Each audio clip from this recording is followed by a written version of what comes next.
हो बेटी जाले ससुराल से हो बेटी जाले ससुराल के रे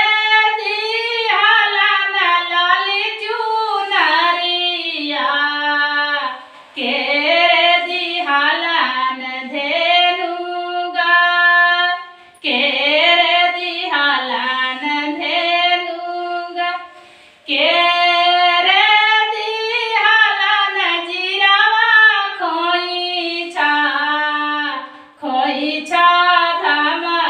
सहित जा खोइछा धामा सहित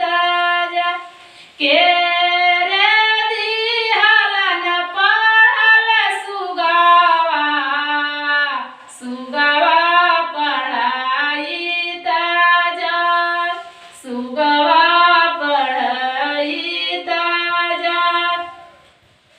कि मम्मी मोर दिहाला न लाली चुनरिया चुनरी चमकैत जा चुनरी चमक